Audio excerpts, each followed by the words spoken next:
नमस्कार। PS news पर आप सभी लोगों का स्वागत है।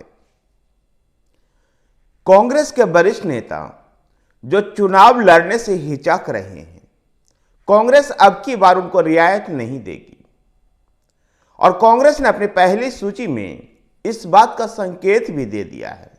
जब छत्तीसगढ़ के पूर्व मुख्यमंत्री भूपेश बघेल को चुनावी मैदान में उतार करके कांग्रेस ने अन्य राज्यों के वरिष्ठ नेताओं को इस बात को संदेश दे दिया है कि किसी भी वरिष्ठ नेता को यह रियायत नहीं दी जाएगी कि वो चुनाव ना लड़े, क्योंकि 2024 की लड़ाई केवल सियासी लड़ाई नहीं है बल्कि एक मनोवैज्ञानिक लड़ाई है। और चुनाव से पहले यह मनोवैज्ञानिक लड़ाई में कांग्रेस भारतीय जनता पार्टी से लड़ते हुए दिखाई देनी चाहिए और इसलिए जीत की संभावनाएं वाले सभी चेहरे, जिनमें वरिष्ठ नेता भी शामिल है, उन सबको चुनावी मैदान में कांग्रेस उतारेगी। छत्तीसगढ़ में भूपेश बघेल और वरिष्ठ नेता ताम्रध्वज साहू को चुनावी मैदान में उतारा गया है, तो ज्योत्सना महंत को भी कोरबा से चुनावी मैदान में उतारा गया है। ऐसे में कांग्रेस भारतीय जनता पार्टी से लड़ने के लिए अन्य राज्यों में भी अपने वरिष्ठ नेताओं को चुनावी मैदान में उतारने की रणनीति पर काम कर रही है। लेकिन ये वरिष्ठ नेता चुनावी मैदान में उतरने से कन्नी काटना चाह रहे हैं, लेकिन कांग्रेस इनको इस बार रियायत देने के मूड में नहीं है। छत्तीसगढ़ में भूपेश बघेल के चुनावी मैदान में उतरने से मध्य प्रदेश के लिए भी साफ संदेश मैसेज है कि कमलनाथ, दिग्विजय सिंह से लेकर जीतू पटवारी जैसे वरिष्ठ नेताओं पर भी लोकसभा चुनाव लड़ने का दबाव है, जबकि कमलनाथ पहले ही लोकसभा चुनाव लड़ने से मना कर चुके हैं और वो छिंदवाड़ा में नकुलनाथ के चुनाव के लिए काम करना चाहते हैं। लेकिन पार्टी कमलनाथ, दिग्विजय सिंह और जीतू पटवारी जैसे वरिष्ठ नेताओं को चुनावी मैदान में उतारने को लेकर के तैयारी कर रही है। तो वहीं राजस्थान में अशोक गहलोत को भी उनके गृह जिला जोधपुर से तो पूर्व विधानसभा स्पीकर सीपी जोशी को जयपुर ग्रामीण से चुनावी मैदान में उतारने को लेकर के मन बना चुकी है। पूर्व डिप्टी सीएम सचिन पायलट को भी उनकी परंपरागत सीट को लेकर के सचिन पायलट को भी कहा गया है कि वो चुनाव मैदान में उतरे। तो हरियाणा में नेता प्रतिपक्ष भूपेंद्र सिंह हुड्डा जो विधानसभा चुनाव में फोकस करने को लेकर के लोकसभा चुनाव में उतरना नहीं चाहते हैं, ऐसे में भूपेंद्र सिंह हुड्डा को भी चुनाव मैदान में उतरने के लिए कहा गया है। साथ ही उनके पुत्र और राज्यसभा सांसद दीपेंद्र हुड्डा को भी।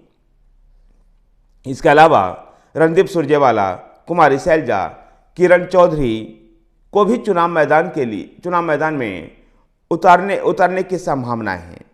महाराष्ट्र में भी इस बार रोचक मुकाबला है, जहां कांग्रेस की अधिक बेहतर संभावनाएं दिखाई दे रही है।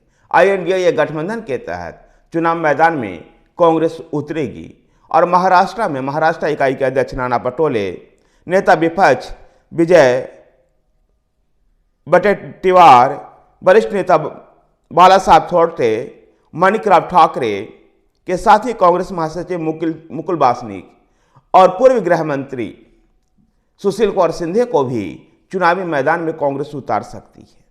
दिल्ली में भी आम आदमी पार्टी के साथ समझौता के बाद कांग्रेस को 3 सीटें मिली है। उन 3 सीटों पर वरिष्ठ नेताओं को उतारने की तैयारी चल रही है, जिनमें से पूर्व अध्यक्ष जयप्रकाश अग्रवाल, अनिल चौधरी के साथ ही मौजूदा अध्यक्ष अरविंदर सिंह लवली का भी नाम चर्चा में है। इसके अलावा शीला दीक्षित के पुत्र और पूर्वी दिल्ली से सांसद रहे संदीप दीक्षित और अलका लामा जैसे तेज-तर्रार महिला नेत्री का भी नामों की चर्चा है। तेलंगाना में कांग्रेस के उम्मीदवारों को चयन को लेकर के रेवंत रेड्डी को जिम्मेदारी सौंपी गई है। रेवंत रेड्डी तेलंगाना के वरिष्ठ नेताओं को चुनावी मैदान में उतार सकते हैं। तो यही काम कर्नाटक में मुख्यमंत्री सिद्धारमैया और उप मुख्यमंत्री DK शिव कुमार कर रहे हैं। कर्नाटक में भी वरिष्ठ नेताओं को चुनाव मैदान में उतारने की तैयारी चल रही है, जिनमें से प्रमुख रूप से देखें तो कृष्णा बायरे गौड़ा, KH मुनियप्पा, ईश्वर खंडारे से लेकर सतीश जारकिहोली का नाम चर्चा में है। इन लोग को चुनाव मैदान में उतारा जाएगा। मैसेज साफ है, संदेश साफ कांग्रेस के आला कमान दे रही है। कि लोकसभा चुनाव में ऐसे चेहरों पर दाव लगाएगी पार्टी जो चुनाव जीतने की संभावना रखते हैं और जिनके चुनाव जीतने की संभावनाएं अन्य लोगों की अपेक्षा बेहतर है। और ऐसे वरिष्ठ लोगों को चुनाव मैदान में उतरने से जो चुनावी लड़ाई है भारतीय जनता पार्टी के साथ वो भी रोचक होगी और कांग्रेस भारतीय जनता पार्टी के साथ लड़ते हुए दिखाई देगी। कांग्रेस ऐसे वरिष्ठ नेताओं को विधानसभा चुनाव या अन्य किसी बहाने बना करके लोकसभा चुनाव में ना उतरने की जो वरिष्ठ नेताओं की रणनीति है उसको इस बार चलने नहीं देगी और सभी वरिष्ठ नेताओं को चुनावी मैदान में उतरेगी। राहुल गांधी वायनाड से चुनाव लड़ रहे हैं जबकि उनके संभावना उत्तर प्रदेश के अमेठी से भी चुनाव लड़ने की है। उम्मीद की जा रही कि प्रियंका गांधी भी उत्तर प्रदेश के रायबरेली से लोकसभा का चुनाव लड़ेगी। ऐसे में कांग्रेस के तमाम वरिष्ठ नेता अब चुनावी मैदान में भारतीय जनता पार्टी के नेताओं के साथ दो दो हाथ करते हुए नजर आएंगे। कांग्रेस ने 39 उम्मीदवारों की पहली सूची जारी कर दी है जिसमें राहुल गांधी को वायनाड से तो केरला के अन्य लोकसभा क्षेत्रों में शशि थरूर तिरुवनंतपुरम से, के.सी. वेणुगोपाल, एक एंटनी जैसे लोगों को केरल से उम्मीदवार बनाया गया है। तो छत्तीसगढ़ में ताम्रध्वज साहू और भूपेश बघेल को भी चुनावी मैदान में उतारा गया है। कोरबा से ज्योत्सना महंत को भी चुनावी मैदान में उतारा गया है। ऐसे में कांग्रेस तमाम वरिष्ठ नेताओं को चुनाव मैदान में उतारने को लेकर के रणनीति पर काम कर रही है। देखना दिलचस्प होगा कि इन वरिष्ठ नेताओं को किस प्रकार से कांग्रेस चुनावी मैदान में लेकर के आती है और ये इनके उतरने से कांग्रेस का क्या फायदा हो पाता है।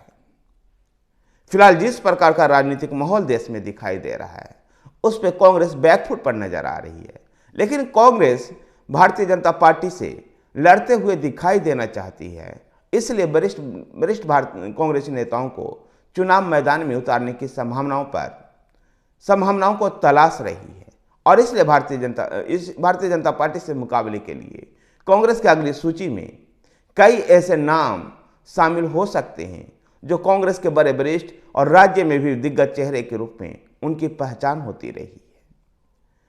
देखना दिलचस्प होगा कि कांग्रेस इन वरिष्ठ नेताओं को मना पाती है लोकसभा चुनाव के लिए या नहीं, या ये वरिष्ठ नेता अपने ही रणनीति पर काम करते हैं। जैसे मसलन हरियाणा के पूर्व मुख्यमंत्री और विपक्ष के नेता भूपेंद्र सिंह हुड्डा विधानसभा चुनाव के लिए लोकसभा चुनाव नहीं लड़ना चाहते हैं।